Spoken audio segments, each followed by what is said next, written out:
Essa sexta-feira ocorreu um evento que está fazendo o Bitcoin subir forte, é disso que eu vou falar nesse vídeo. Vou atualizar a análise gráfica do Bitcoin, vou comentar sobre os eventos macroeconômicos que não só fizeram o Bitcoin subir, mas impactaram positivamente todos os mercados. Também vou atualizar a análise de sentimento e também vou atualizar a análise das principais altcoins. Mas antes de continuar, galera, não deixe de se inscrever aqui no canal Criptográfico no YouTube, ativar o sininho para receber as notificações, deixar o like para dar aquela força, deixar o seu comentário aí embaixo e seguir o nosso canal no Telegram, porque lá as notícias chegam rápido, beleza?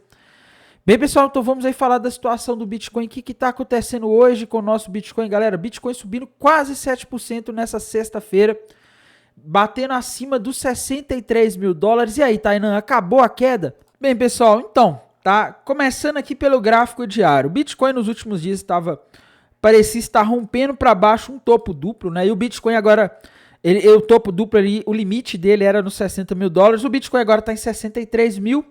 E esse movimento do Bitcoin ainda pode ser considerado pullback, tá? Porque a gente vê aqui que nessa região entre 63, né? Entre 64 e 60 mil dólares, tem uma zona de suporte aqui, tá? Se essa região era suporte, ela tende a ser resistência. Então o Bitcoin ir até esse ponto que ele foi de 63 mil dólares, na minha visão, não descaracteriza o topo duplo que a gente teve formando nos últimos dias, tá? Mas a gente tem que lembrar o seguinte, galera, esse movimento de hoje, esse movimento dos últimos dias, ele está muito ligado a dados macroeconômicos. Então a gente tem que considerar mais a análise de dados macroeconômicos nesse momento do que a análise gráfica, tá? Mas aqui no gráfico diário a gente continua aí com o topo duplo que teve o seu início de rompimento para baixo, tá? E no gráfico de uma hora, pessoal, havia comentado ontem que havia um fundo duplo aqui no Bitcoin, tá? E o Bitcoin foi lá buscar o alvo, não foi nem só buscar o alvo, né? Ele buscou mais do que o alvo. Deixa eu ver que o Bitcoin aqui, o alvo desse fundo duplo que o Bitcoin tinha feito, estava na região ali de aproximadamente 62 mil, né? 61.900 por aí, tá? O Bitcoin não só buscou o alvo, como engatou o movimento de alta, tá? E por enquanto, galera, não temos padrões gráficos novos, tá? Então, aqui no gráfico de uma hora, para o próximo final de semana, para os próximos dias, não temos padrões gráficos novos, tá? O que a gente tem agora de rompido aí no gráfico é aquele topo duplo do diário, aquele topo duplo que está se formando desde o final de fevereiro, tá? Então, essa é a situação que a gente tem por enquanto. A análise gráfica não está dando muitos sinais, além dos 51 mil dólares que ainda continuam valendo, tá? Porque esse topo duplo não foi descaracterizado. Só que só para eu fazer um parêntese aqui, pessoal. Não é porque apareceu um padrão gráfico que o mercado vai buscar o alvo, tá? A gente tem que sempre olhar outros tipos de análise e um exemplo disso é o famoso topo duplo dos 12K, né? Não sei se você se lembra, tá? Mas o Bitcoin fez um topo duplo há muito tempo, lá entre 2021 e 2022, o Bitcoin fez um gigantesco topo duplo. O alvo desse topo duplo para o Bitcoin estava na região ali dos 12 mil dólares, tá? Bitcoin chegou a 15 mil dólares por aí, lá no final de 2022, e não bateu o alvo dos 12K e talvez nem volte nos 12K, tá? Então, esse tipo de coisa que pode acontecer. A análise gráfica ela não é previsão, tá? Não quer dizer porque fez um padrão gráfico vai buscar o alvo.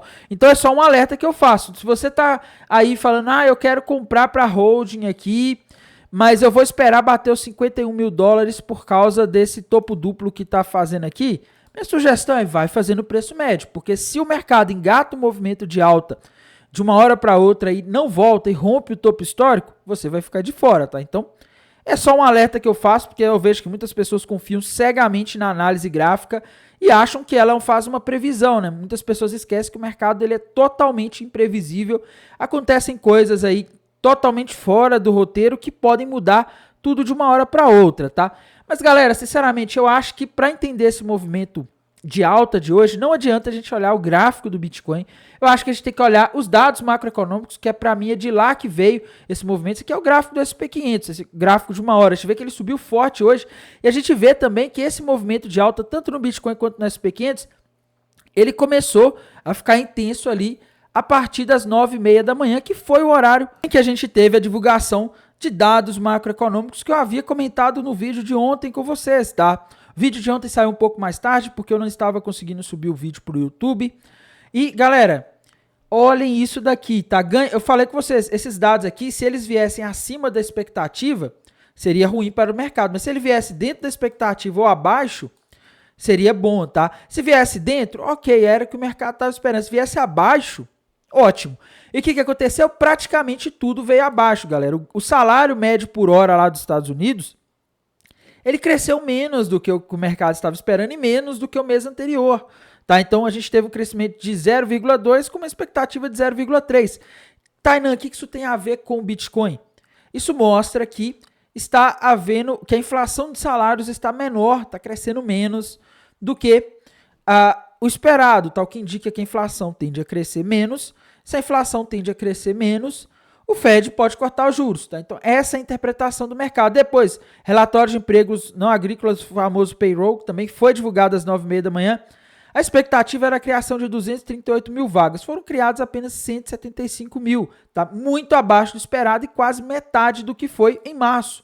Então, assim, a gente viu o payroll veio muito fraco, galera, mas muito fraco dessa vez, tá? O que isso sinaliza? O mercado de trabalho está gerando menos emprego, sinaliza que a economia pode estar desaquecendo. Se a economia começa a desaquecer, o Banco Central dos Estados Unidos pode ser obrigado a atuar cortando juros para não deixar o desemprego aumentar demais, tá? Não estou dizendo que vai acontecer exatamente assim, mas essa é a interpretação do mercado, tá? Taxa de desemprego subiu de 3,8 para 3,9, tá? Então veio acima do esperado e acima do que foi no mês de março. Então, assim, a gente vê que a geração de empregos foi mais fraca nesse mês de abril. E isso, por incrível que pareça, galera, pelo contrário que pareça, na verdade, né? Isso é bom para os mercados, porque mostra que a economia dos Estados Unidos está se desaquecendo, tá? E se a economia dos Estados Unidos está se desaquecendo, o desemprego está aumentando, a inflação tende a cair. Se a inflação tende a cair, o Banco Central dos Estados Unidos pode cortar juros, e é isso que a gente vê que o mercado passou a apostar hoje. Só para vocês verem, tá? Não sei se vocês se lembram desses gráficos aqui que eu mostrei para vocês aí na última quarta-feira, quando a gente teve a reunião do Fed. O mercado estava apostando forte ali, a maior aposta do mercado para setembro, que é a discussão que a gente tem agora, que é quando o mercado quer saber se o Fed vai cortar os juros ou não, era de que não ia cortar mais, porque na última quarta-feira a gente teve pronunciamento do FONC, né, do Comitê de Política Monetária lá dos Estados Unidos. O Jerome Powell, presidente do Banco Central dos Estados Unidos, falou: olha, nós não estamos sentindo confiança na queda da inflação para a gente começar a cortar juros, tá? E nisso, e também falou que a inflação não estava cedendo como eles esperavam, essas coisas.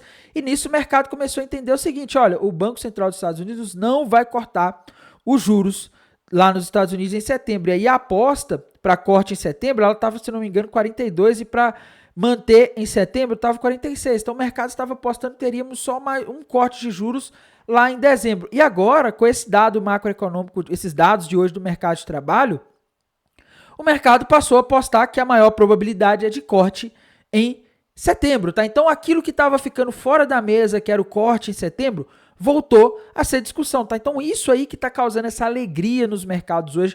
É por isso que as bolsas estão subindo, é por isso que o DXY está caindo forte hoje, é por isso que o Bitcoin está subindo, várias altcoins estão subindo, porque isso dá o entendimento para o mercado de que a gente pode ter mais cortes de juros nesse ano de 2024 do que o que estava sendo esperado desde a última quarta-feira. Então, a gente passa a ter um incentivo para o Bitcoin subir, para as criptomoedas subirem, porque geralmente quando você tem juros caindo ou juros baixos, você tem ativos de risco como ações, bitcoins e criptomoedas e commodities subindo, tá? E quando você tem juros altos, é o contrário, esses ativos tendem a ter uma performance ruim. Então, a expectativa de corte de juros reanimou os mercados. E talvez seja por isso que a gente esteja vendo esse movimento de alta do Bitcoin hoje. Muitas pessoas falam que o macro não impacta o Bitcoin, né? Eu tenho minhas suspeitas, porque a gente vê que 9h30 foi o horário em que o Bitcoin e as criptomoedas aí começaram esse movimento de alta de hoje. A gente também teve outros dados, pessoal. A gente teve PMI do setor de serviços, a expectativa era 50,9, tá? Ele veio 51,3, acima da expectativa, né? Mostrou que os gerentes de compra estão comprando mais aí do setor de serviços, né? Só que é o seguinte, pessoal, tem um detalhe extremamente importante aqui no caso desse PMI do setor de serviços de abril, tá? Ele veio não só acima da expectativa, mas ele é do setor de serviços, tá? Quando você tem um PMI do setor de serviços acelerando muito, o medo é isso causar inflação de mão de obra, né? O medo é isso causar um aumento muito grande por mão de obra. mas não foi o que a gente viu hoje, tá? Porque a gente teve menos empregos sendo criados no payroll, a gente teve um aumento na taxa de desemprego, um aumento menor do que o esperado no ganho médio por hora trabalhada. Então, tudo isso indica para o mercado que a inflação pode cair, tá? Então, isso aqui meio que anula esse PMI acima da expectativa. O PMI ISM de produtos não manufaturados veio abaixo da expectativa, que era 52, e não só abaixo da expectativa, veio abaixo de 50, tá? Então, mostra uma contração nesse setor, pelo menos no mês de abril nos Estados Unidos, o que é um dado bom para o mercado. Lembre-se que a narrativa dos mercados nos últimos dias é que dados que mostram a economia dos Estados Unidos indo mal são bons para o mercado, e dados que mostram a economia dos Estados Unidos forte, né, a inflação subindo, são ruins para o mercado. Então hoje a gente teve aí uma série de dados bons para o mercado, e à medida em que o Bitcoin subia hoje, o pessoal começou a shortar, tá? A gente vê isso aqui no TRDR. O Open Interest hoje deu uma subida forte, tá? Uma subida bem considerável. Ele não caiu ainda, o que quer dizer que esse pessoal que começou a apostar na queda hoje não foi liquidado ainda, tá? Então quer dizer que o Bitcoin pode subir um pouco mais, sim, tá? Isso é o que o mercado está indicando, mas a gente tem que olhar aqui mais os indicadores da High Block, tá? Porque o mercado está muito indeciso nos últimos dias, e talvez nos indicadores da High Block a gente consegue ver os pontos aí que são mais prováveis de serem tocados pelo mercado. Então aqui a gente indo para o mapa de calor de liquidações, a gente vê o seguinte, pessoal, nos últimos 7 dias, tá? Temos liquidez abaixo, temos liquidez acima, né? Porém, acima, a gente consumiu uma boa parte da liquidez que estava na região dos 62 mil dólares, que era onde tinha mais liquidez perto. Agora, o ponto que a gente tem mais liquidez é ali nos 65 mil dólares. Então, se fosse para o Bitcoin subir, seria a região dos 65 mil dólares, tá? Onde tinha bastante liquidez nos últimos dias. A gente não sabe se ainda tem, porque o Bitcoin caiu forte ali nos últimos dias e muita gente pode ter fechado suas posições. Só que nesse movimento aí do Bitcoin nos últimos dias, tem surgido bastante liquidez ali nos 56 mil dólares, tá? A questão é o que vai ser gatilho para o Bitcoin ir nos 56 mil dólares, tá? Essa é a grande questão agora, porque eu não estou conseguindo ver muitas coisas, tá? Primeiro, a temporada de balanço lá nos Estados Unidos, já tivemos os balanços mais importantes sendo divulgados. Em termos de dados macroeconômicos, semana que vem, galera, a semana que vem, pelo menos o que está mostrando aqui no calendário macroeconômico, não tem praticamente nada sendo divulgado, tá? Olhem só estoque de petróleo na quarta-feira e quinta-feira pedidos iniciais do seguro-desemprego. Tá? Então assim, meus amigos, eu não estou vendo dados macroeconômicos para mover os mercados na semana que vem. Isso me dá uma suspeita de que a gente pode ter um mercado bastante estagnado nos próximos dias pela falta de eventos, pela falta de gatilhos, tá? Porque geralmente esses eventos, como o conflito do Irã com Israel, ou esses dados macroeconômicos que saem, eles são os gatilhos aí para o mercado ir buscar determinado ponto de liquidez, para o mercado buscar um certo padrão gráfico. E na semana que vem falta gatilho. Então eu tô suspeitando que semana que vem pode ser aquela semana onde eu mando mensagem lá no Telegram e aqui no canal do YouTube falando: galera, hoje eu não vou fazer vídeo porque não tem nada para falar, tá? Pode ser que seja porque a gente não tem quase nada, galera. Quase nada, tá? Vamos ver aqui de balanços o que a gente vai ter na próxima semana, tá? Próxima semana a gente ainda tem bastante muitos balanços corporativos lá dos Estados Unidos, né? Mas o que eu estou vendo é o seguinte: o balanço das grandes Big Techs, as mais importantes e guardadas, já foi, tá? Então assim, eu não estou vendo muita coisa aqui para movimentar o mercado forte na próxima semana. E galera, em um momento como esse a gente tem que olhar para as altcoins. Tá começando aqui pelo gráfico da Ethereum, pessoal. O que eu vejo aqui no gráfico da Ethereum? Tá? A Ethereum subindo forte hoje, assim como a maioria das altcoins aí estão tendo uma performance legal, né? Já que o Bitcoin está performando bem também, tá? E o que eu vejo aqui no gráfico da Ethereum é o seguinte, pessoal. A Ethereum continua naquele cenário, tá? Rompeu uma bandeira de baixa para baixo aí nos últimos dias.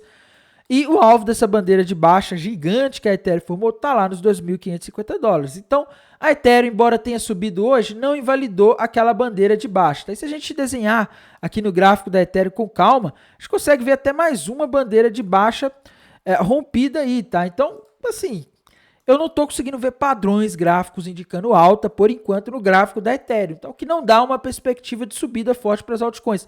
Inclusive, aqui no gráfico da Ethereum, aquele movimento de pullback, ele parece mais forte do que no Bitcoin. Tá mais forte no sentido que ele faz mais sentido. A Ethereum não está violando aqui a linha inferior da possível bandeira de baixa da última que ela rompeu, tá? Então a Ethereum segue aí com alvo lá nos 2.550 dólares, apesar dos pesares.